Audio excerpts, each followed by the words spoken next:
Yes, This I can hear conference you. will now be recorded. Okay. All right, welcome. I am Chip McCauley, Hickory Corner librarian, here with Jonah Raskin. Jonah Raskin is a performance poet and the author of 8 poetry chapbooks. His most popular book is American Scream, Allen Ginsberg's Howl and the Making of the Beat Generation. Tonight, Jonah will be discussing his new novel, Beat Blues, San Francisco, 1955, a fictionalized recreation of the birth of the Beats that features Ginsberg, Kerouac, and Ferlinghetti as main characters, and his as well as his association with the poetry and the beats in general. So, Jonah, thank you so much for being here, direct from San Francisco. Yes, indeed. Sorry for the delay. I'm glad, appreciate everybody showing up. I Zoom regularly once a week with a writing group um, here in San Francisco. It's mostly women. It was meeting in person before uh, the plague came along, and now it's just online, and they're talking about getting back together again. I really like this group. It's very supportive and mostly women in their 40s and 50s, and they're very insightful and kind. So it makes a real difference being in a supportive writing group. And was Uh, that, would you think that was sort of what the beats were to each well, other? they were very supportive of one another. Yes, absolutely. Especially, well, Kerouac, Ginsberg, Neil Cassidy, Ferlinghetti, um, William Burroughs. I mean, Ferlinghetti was a publisher, published a lot of them. Uh, I mean, Ginsberg was Jack Kerouac's literary agent. He was trying for years. He was trying to sell the book that was published as On the Road, and he was having a really hard time. Nobody wanted to publish it in New York. It was, this was the early 50s. It wasn't published until the late 50s. Um, yeah, I would say it was more like Ginsberg supporting Kerouac rather than Kerouac supporting Ginsberg. Though they all wrote about one another. I mean, if you read On the Road, Allen Ginsberg is a character, and William Burroughs is a character, and Neil Cassidy is a character. In the original novel, Kerouac used all the real names of these people, and then the publishers were afraid there would be lawsuits, invasion of privacy, and libel. So they persuaded Kerouac to change the names and give Carlo Marx. That's what Ginsberg became, Carlo Marx. And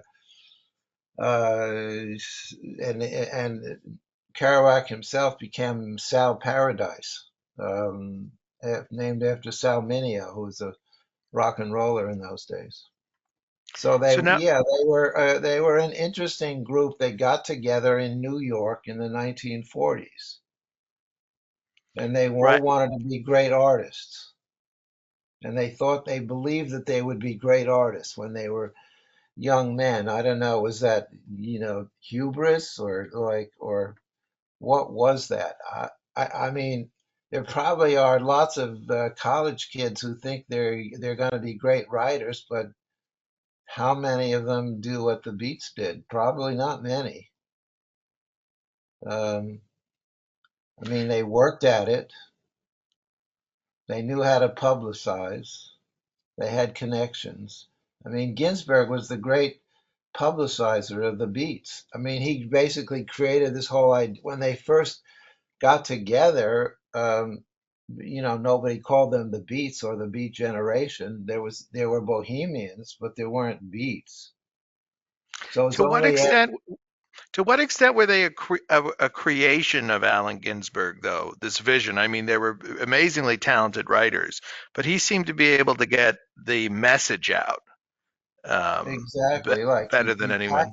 he packaged them, Yeah. and he went around to bookstores and he said, you have to have my book out on the front table. Or he went to like the New Yorker and said, you have to review this book or go to magazines. He was totally like shameless about that. And some people were embarrassed. There were poets who were embarrassed. They said, a poet is not supposed to be like a publicist going around and selling books, but he did it anyway. He did it his whole life. So the beats come originally from New York, Columbia University, that whole area, and they come out to San Francisco. And where your new novel picks up is in a pivotal year for the beats in San Francisco, 1955. Right. And it has an Yes. interesting perspective of an interesting character, and it also is about a broad number of other things. But could you take us into the world of because you've had a lifelong fascination with the Beats. You've written a very popular book on Ginsberg. You're a poet yourself. Um, so could you tell us how this book came into being and these characters that you said Kerouac fictionalized, you've sort of brought back as real people in a fictional novel of your own. It's very Right. meta. Maybe so. I did this with some trepidation because I thought some people would say, how dare you? How dare you take Jack Kerouac and make him a fictional character, or Allen Ginsberg? And I mean, I not only make them characters, I have them speak and I create dialogue for them and commentary. Um, uh, I mean, I got an email from a friend of mine who's a poet, and who sent me. He said, Jonah, this is like accurate. I read this novel and it seemed to me, you have Jack Kerouac in a lumber jacket shirt. Yes, and he's sitting at his typewriter and he's pounding the keys. That's exactly what he would have been doing. So uh, after they were in New York together, I think one of the things that like unified them was that they were not in the military service. I think Ginsberg would not have been accepted as a homosexual. They wouldn't have taken him into the military. Jack Kerouac tried to join the military, and he was on a base and he was drilling and he threw down his rifle and he went into the library, and then they diagnosed him as, like, he was a nutcase. So they all got out of military service, unlike people like Gore Vidal and Norman Mailer and James Jones, who all went into the military and then wrote war novels. Right. So this is to contextualize it just in general. I mean, we're talking about the World War II generation, like Kerouac's Yes, born in 1922, right? Something like yes, around then. So we're talking about at the same time you've got um, you know, the world mobilizing for war. You mentioned a couple of other writers, Gore Vidal, for one, and then we're seeing this literally that what we have come to know as the counterculture come to life at that same time. Um, we're seeing a whole other view of what's going on in the United States, and this counterpoint to what would you say the counterpoint to the dominant narrative of the culture of the yes, time period, World War right. II, embodied in these guys. So they come out to San Francisco, and you have 55 is an important year because of the gallery reading and the I think the trial begins, the Hal trial begins Not till sometime 57. till Not till 57. 57. So so they were so in when New York. Yes, go ahead. Go ahead. I was going to say, so when we land in the time period of your book, what starts taking place for the people who haven't read it yet? All right. Well, City Lights exists. City Lights, the bookstore and the publishing company, had just been founded by Lawrence Ferlinghetti, and he was doing pocket poets. He started off by publishing himself to a large extent. He loved San Francisco because he thought it was like Paris, and so Lawrence Ferlinghetti was all these people were New Yorkers or East Coast people, though the other beat contingent was people from the Pacific Northwest like Gary Snyder. So the Pacific Northwest people met the East Coast people in San Francisco. Um, so City Lights was a focal point, bookstore, and then there were like coffee houses where they would get together, or there was an artist who had a big Victorian place, and he was painting, and there was lots of bedrooms, and people would find places to live and sleep, and um, so they were wandering around from all over San Francisco and then to Berkeley, and uh, with typewriters and writing all the time, and so Kerouac was his main message to Allen Ginsberg was do not revise anything that you were writing. So Kerouac was telling Ginsberg, they were living together for a while. Ginsberg was working on this poem that would be called Howl, though it wasn't called Howl at the start. And he Kerouac told Ginsberg, do not change a single word, just be spontaneous and improvise. So Ginsberg didn't follow Kerouac's suggestion. I mean, he saved all the different versions of Howl, and he went through like 7 or 8 different versions and added things and changed words. I mean, Kerouac didn't follow his own advice. I mean, he wrote on the road, and then he completely revised it. Can look at the original version, and then you can look at the first published version, hugely different. So, And didn't Ginsburg also, wasn't Ginsburg someone who would also frequently revise? absolutely, Howell Yeah, was revised many times. So right. they were philosophically pledged to spontaneity and improvisation. I mean, partially because they thought that the culture at large to which they belonged was the very antithesis of spontaneity and improvisation. Everything was pre-planned, everything was boxed in or boxed out, and they knew that T.S. Eliot, who wrote *The Wasteland*, had revised it on the suggestions from Ezra Pound. So um, so when the Beats came along, the New York literary establishment, totally rejected them and said, "You're adolescents and you don't have any sense of tradition, or you, you, you're not disciplined. Excuse me, you're not disciplined writers." So I don't know. Ginsberg fought back effectively. Kerouac not so well. I mean, Kerouac would go on television on early talk shows, and he would say things like, "Oh, I've just talked to Jesus, or I've talked to God," So, and he'd be drunk. A lot of times he'd be intoxicated, or he. So drugs was a big part of their lives. They can't leave out drugs.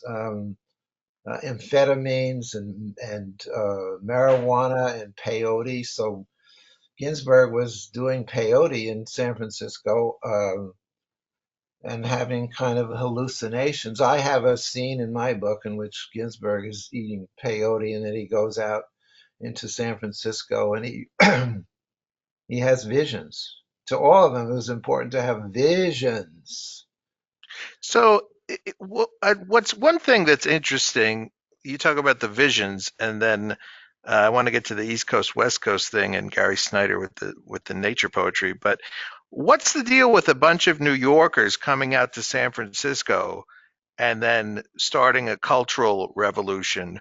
Because there were also people in the Bay Area. Is it just things coming together all at once? And you have Gary Snyder with his magnificent nature poetry. But it is a strange thing because it's sort of this concept in the 50s and 60s of California and San Francisco being sort of the edge of the world. But Yeah. why would they all go to San Francisco? I mean, I know it reminded Ferlinghetti of France, But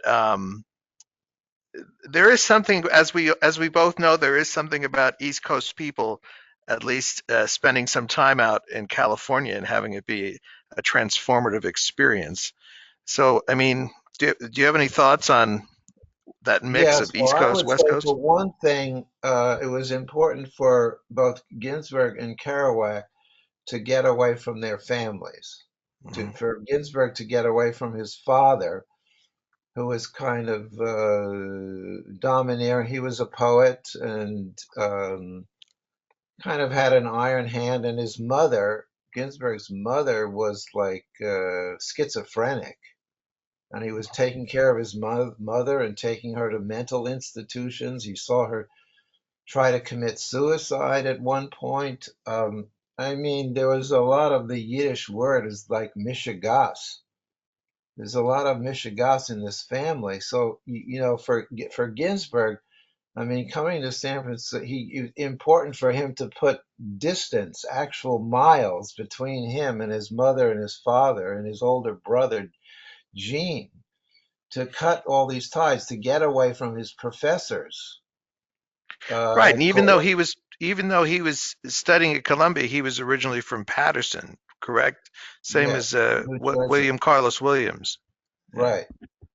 Okay. So, So how so did Ginsburg channel what might have otherwise been considered maybe some emotional or mental illness into becoming putting it into like sublimating it into his poetry?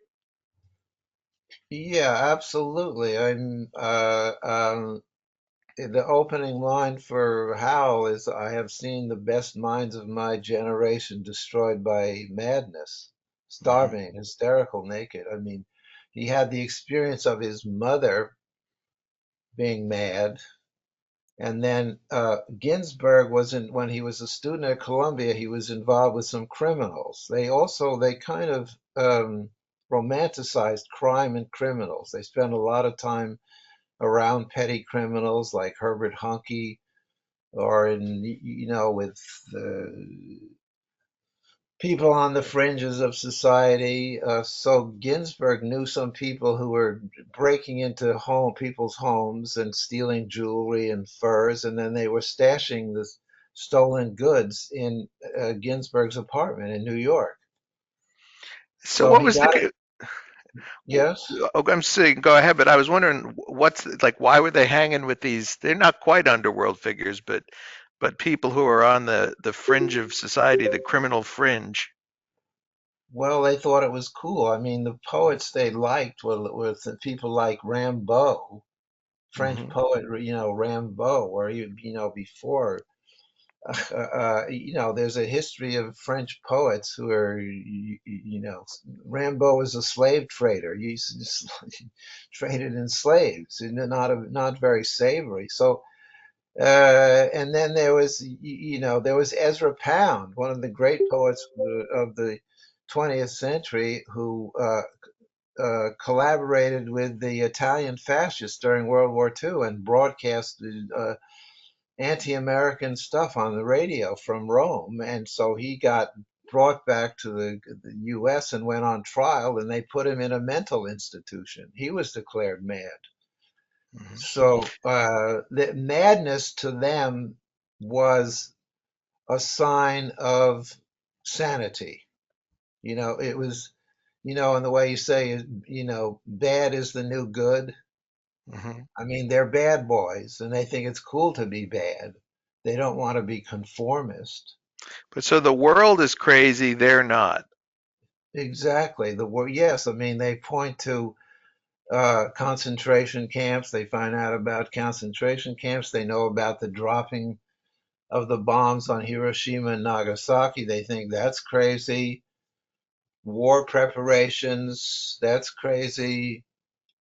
Um, so yeah, persecution of jails. I mean, William Burroughs was a uh, heroin addict.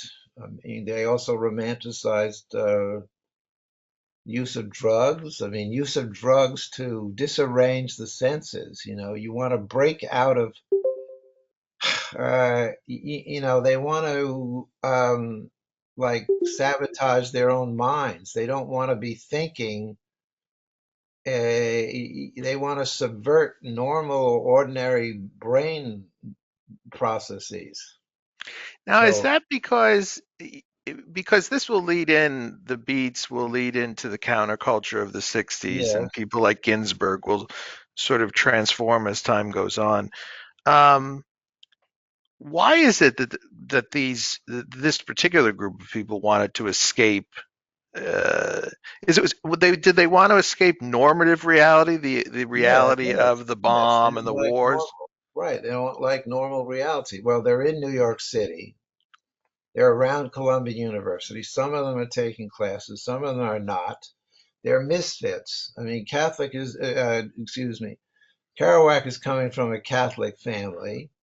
Ginsberg is coming from a Jewish family. William Burroughs is coming from like a ruling class WASP family. I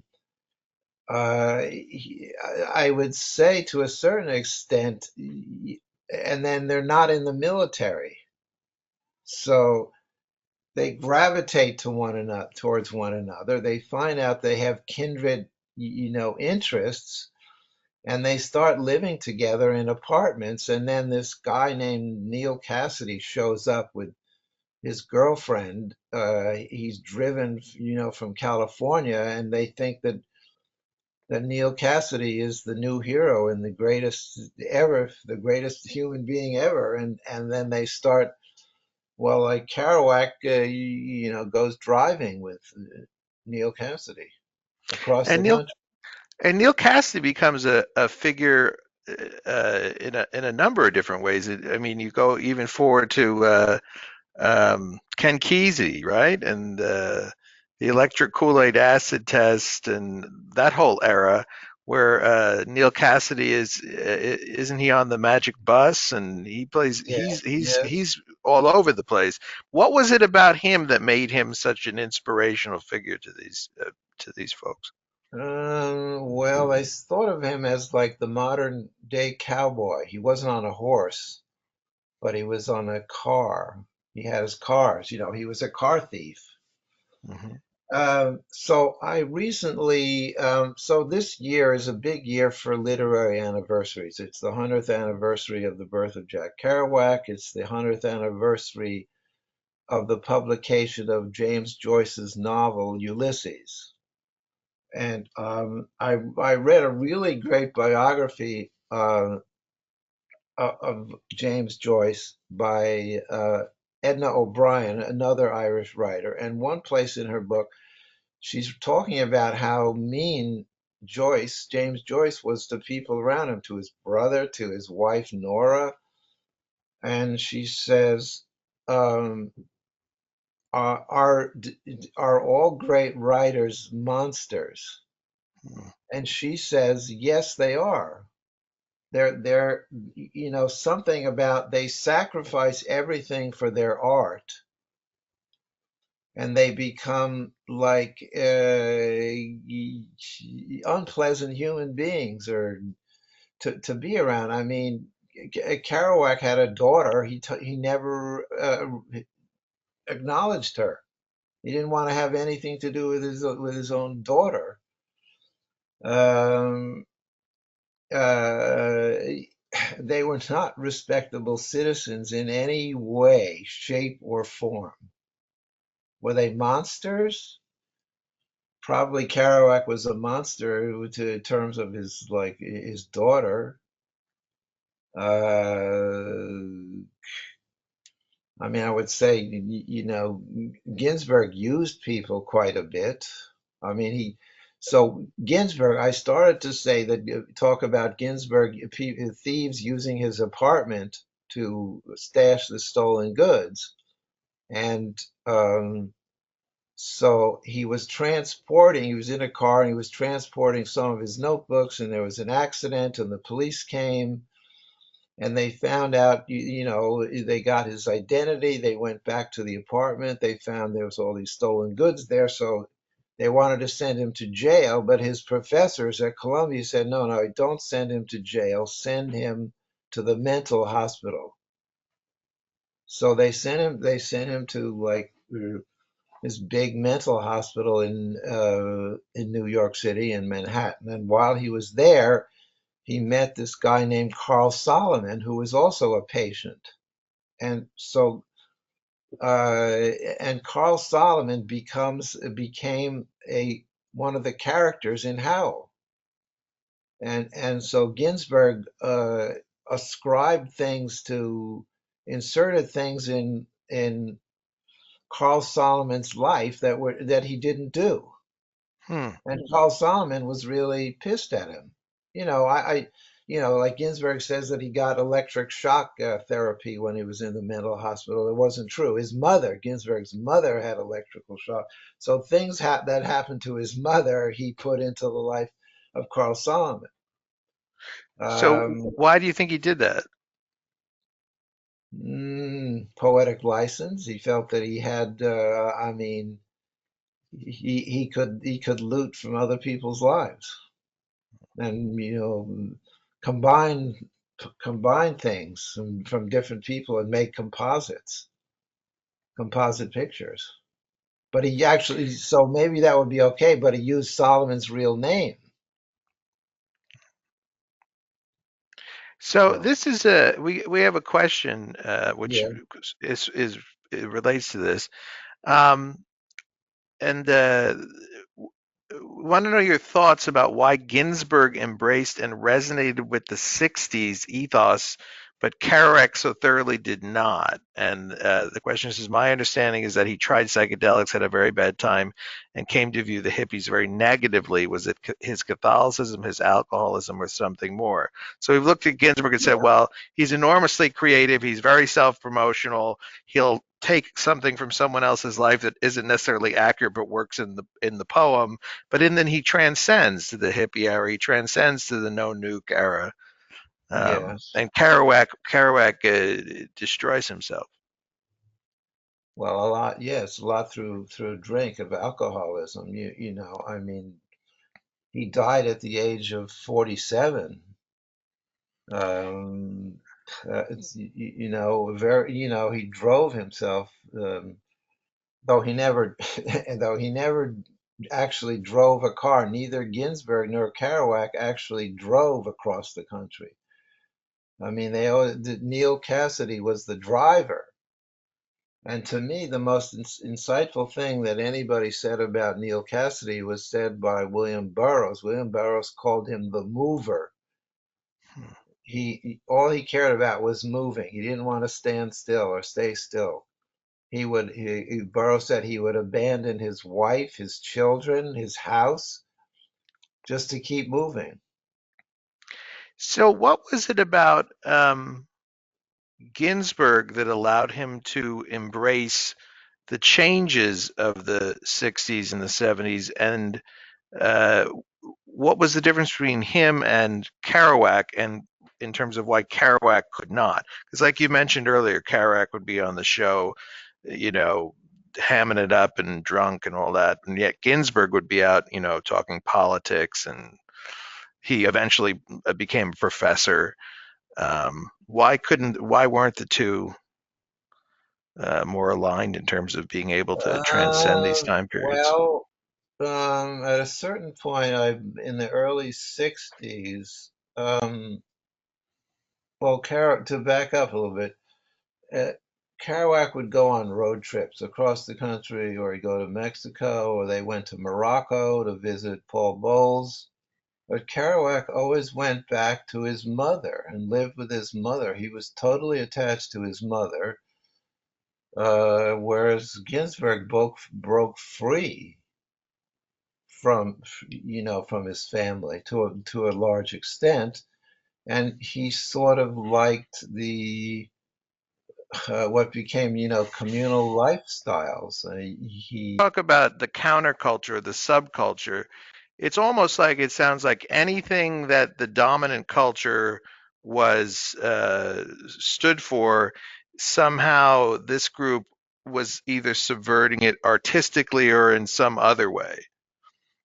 I would Was that say it? that's true. It's a lot true. I mean, though, as I just said, I mean, Kerouac went back to his mother. He rebelled against Catholicism and became a Buddhist, and embraced Buddhism. But then he also went back to the Catholic Church, and he died a sort of Catholic.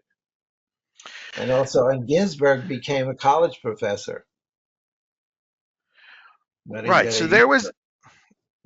So there was a combination of what seems to be a rather unique combination between the spirituality and the politics. And Sophia had a question yeah, where she well, asked, she was always wondering um, that well, her perception was that Kerouac was not overtly political, whereas Ginsberg was in terms of engaging in activism and politics, and wanted yes. to find out to what extent is that true, or um, what's going on, what went on there.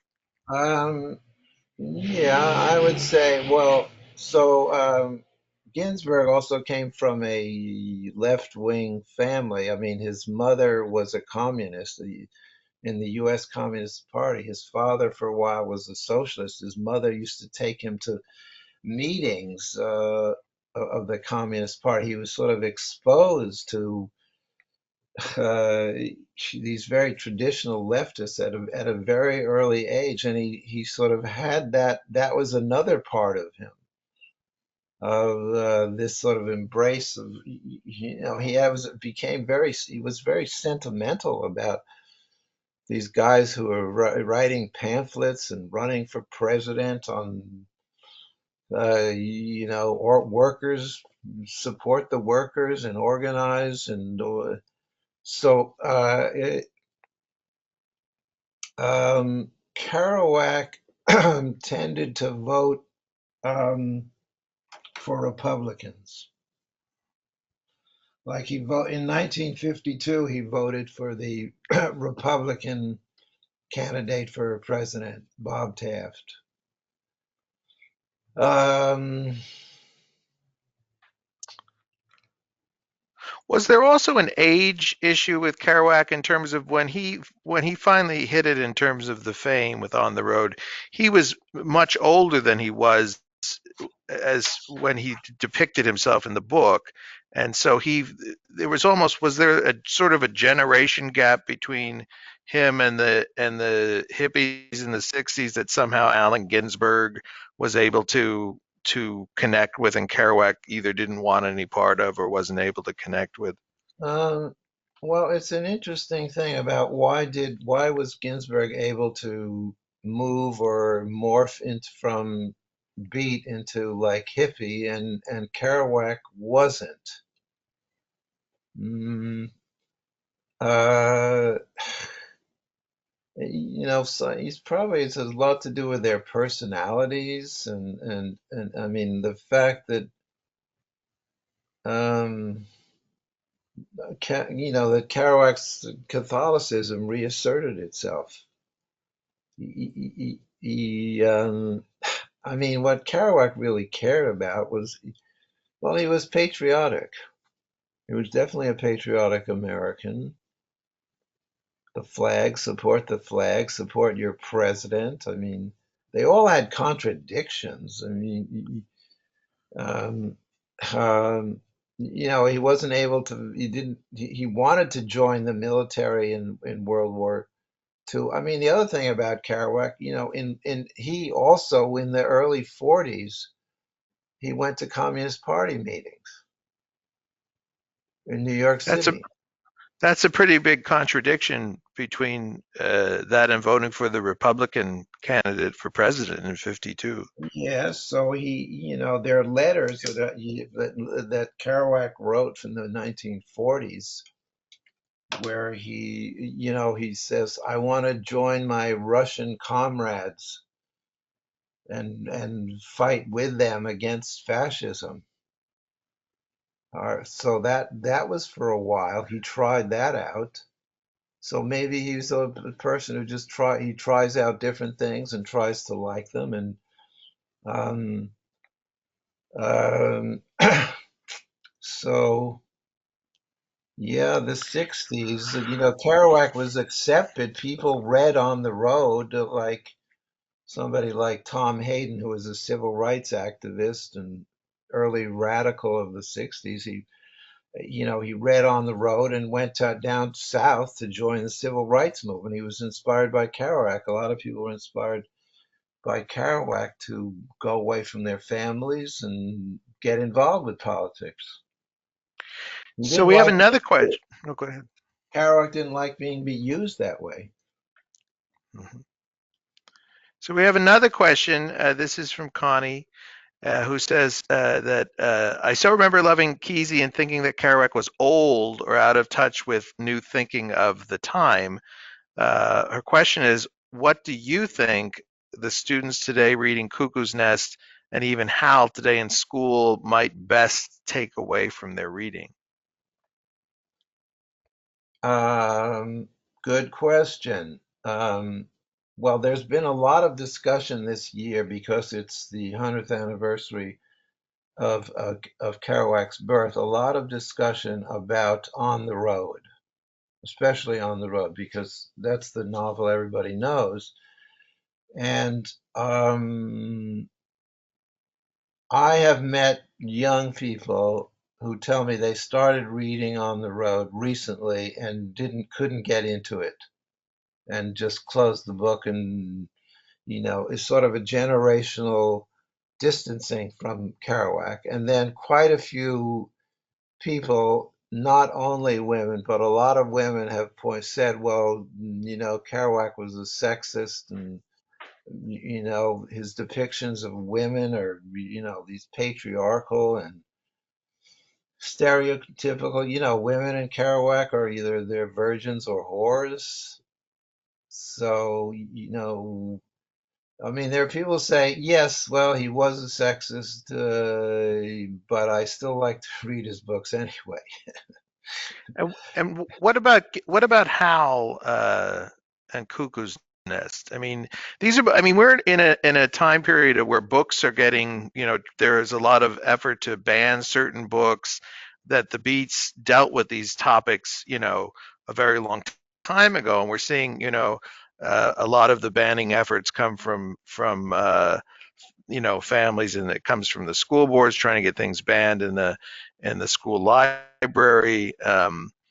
So, in terms of students, what did not reach them about On the Road, do you think, or why was it maybe a little too removed from their experience? Well, I mean, so, books like they have their time. They seem to speak to the spirit of the age, to the zeitgeist, and they resonate with people. And then, I remember when Doris Lessing's The Golden Notebook, every woman was reading The Golden Notebook, and they said, it helped them become feminists. And then 15 years later, they read it and they said, oh, this is a lousy book, or I can't read this book. I'm not behind this. I mean, I think that happens. We are living in a time when there's quite a bit of cancel culture.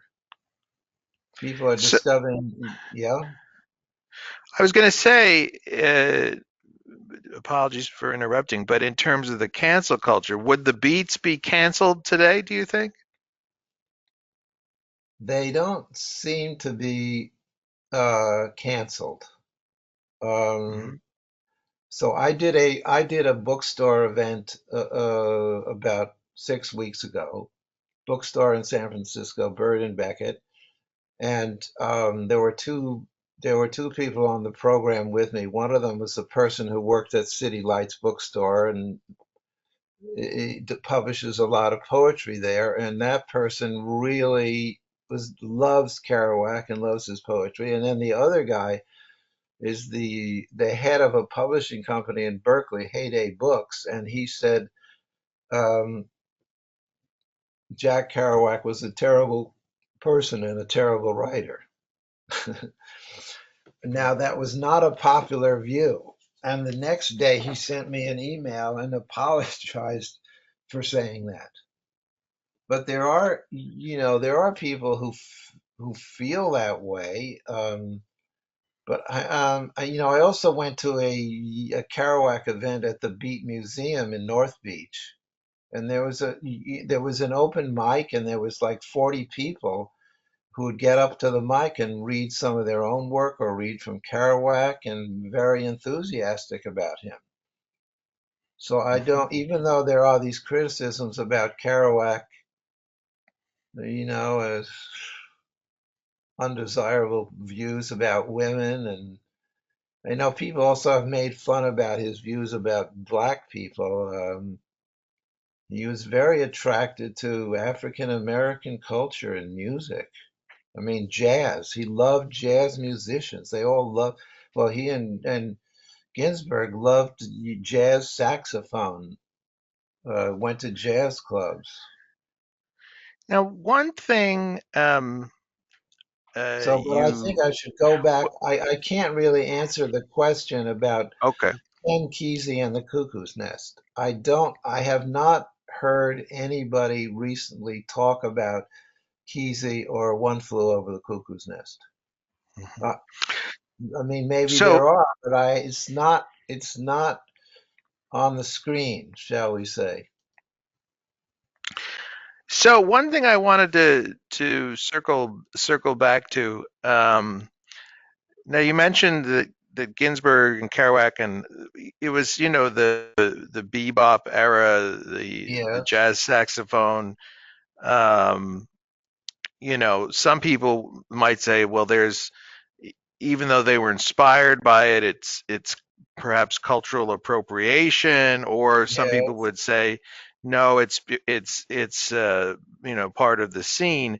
But one thing I really wanted to talk about, as you mentioned before when you talked about Doris Lessing, is there's a major criticism of the Beats um, as sort of this construct that didn't include women, whereas we know there are a number of very significant female beat writers at the Yes, same time. yes. So how does that factor into the legacy of the Beats? Well, I mean, there are young women. There's a woman who's writing the official um, biography of Jack Kerouac now, which is probably a good thing. Holly George Mhm. Martin. She's a really good writer. Um, and she recently wrote something about On the Road, an essay about On the Road. And for her essay, she went out and interviewed women who said, well, I don't like Kerouac's work as much as I used to. And part of that is because of the way he depicts women, but I'm not ready to get rid of him entirely. And so, women who were part of that, there's some women who are part of that scene, uh, like Diane de Prima, really great poet. So Diane de Prima said, yeah, there was a lot of problems with this male beat culture, but it felt more liberating and it wasn't as confining as the culture as a whole. And within, even though it was like patriarchal, you could still find encouragement to be liberated and to do your own work. So, not the perfect environment for a woman, but there were some positive aspects of it. All right, let's go back to your book, Beat Blues. Yes, Um, Now you have a character in here which sort of is the eyes of the audience or the reader, yes, the character you created, yes, and also there is a connection not only to the beats in here but civil rights, the yes. emerging civil rights movement, and all this stuff. I was wondering if you could talk a bit about the character you created, who you created to engage with these figures Right. when So you the wrote the character that novel. you're talking about his name is Norman DeHaan, and he's a New Yorker. He's descended from Dutch ancestors. He feels guilty because his Dutch ancestors were involved in the slave trade, like in the 17th, 18th centuries, and had plantations with slave labor in South America. So that's kind of weighs on him. And it's one of the things that he's trying to escape from. So he's in New York from a well-off family. He wants to leave New York and he gets an invitation to work at City Lights. So he goes across country by bus and he goes to work at City Lights. He meets Lawrence Ferlinghetti, and then he meets Ginsberg and Kerouac and all the beat people or to be beat people who come into the store, and he sees them and he reads their books, and he is um, he's an observer. He doesn't really fully participate. Um, and at the end of the book, I guess I shouldn't really give away the end of the book, but he abandons the whole way of life that he's lived in San Francisco, this kind of fly on the wall. So it's also a Interesting. love story, you know. So Norman DeHaan has a love interest in New York. Her name is Natalie Jackson. Natalie Jackson is a real person. And then when he comes to San Francisco, he connects with Natalie Jackson again. And they have a relationship, though she has. Whatever would parade as the dominant culture Uptight. I now. don't know. Probably there's some people who are more uptight and other people who want to break away from the uptightness. Um, I've been living in San Francisco for a year. Mhm. It's still new to me. I'm trying to figure out what's going on here. One sec, there's an announcement going on. It's just that we're going to be closing a little bit. See, we got good audio in here. All right, sorry about that, Jonah. So Um, there was one of the beat writers who was also from a Catholic family. His name was Philip Lamantia, and he was a poet and adventurer. And he said that San Francisco was basically a conservative city, but it had islands of freedom. There was the bookstore, or there was a commune, or there was a Sunday salon where people would read and get together and drink wine and talk and all kinds of ideas. So I think that is still one of my conclusions about San Francisco. It is largely a conservative place, but there are islands of freedom in this place. There's like Bird and Beckett bookstore, or the Canessa Gallery, where I have an office in Canessa Gallery. It's in the financial district. And when I walk from the Montgomery station to my office, I counted them the other day. There's 17 financial institutions. Bank of America and East West Bank and Crocker. And there's only one art gallery that where I am, but it's an island of freedom where people gather and talk about art and unconventional ideas. And then I mean, when is it? Tomorrow night, I'm going to go to a small theater group. These people who put on, traditional Japanese drama, Japanese plays. Very small theater group in an out of the way theater. Uh,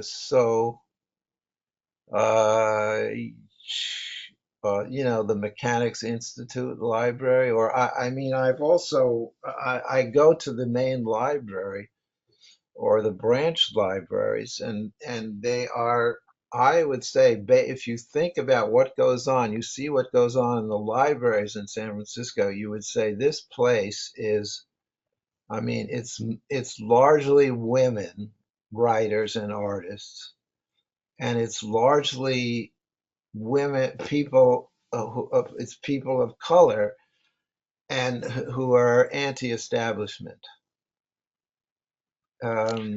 that's what goes on in the library. You don't see any, I don't see any programs with any financiers or bankers or conservative politicians doing any events in any branch of the library. So it must be an indication of something, and Well, it that's sounds like, not always the case in San Francisco. It's fairly recent that this shift has gone on. and so it sounds like you're part of that, uh, and that you're helping keep those islands alive in the city. Um, Yeah, I would say now, so. From my own way.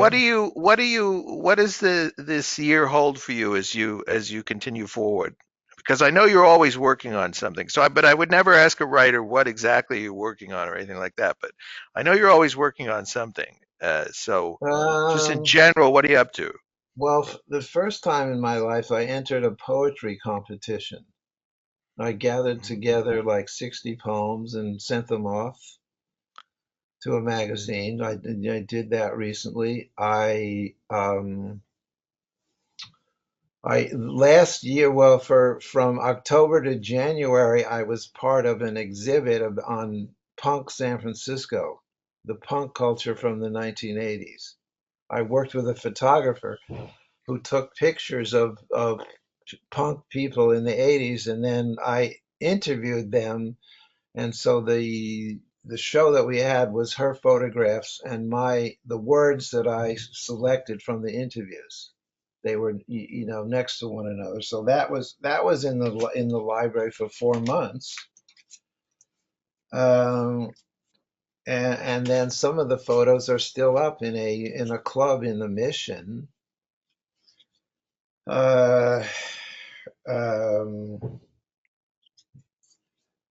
I mean, San Francisco, I mean, it's a lot, there's a lot of homeless people here. There's a lot of drug problems.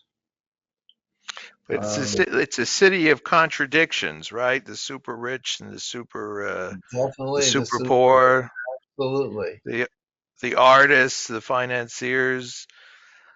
Well, Jonah, thank you so much for joining us Thank you. tonight. A pleasure. It's wonderful to see you. I miss you. It's good to see your Likewise. face. Yes. And it's good to see so many people here tonight with names that I know and new Yeah. names, the people that I am meeting for the first time. Steve says thanks for a fascinating evening. So I want to do the official sign off, which is thank you all for coming. It's been a wonderful night. Again, thank you, Jonah. Now, Amelia, if we could conclude our recording, and then I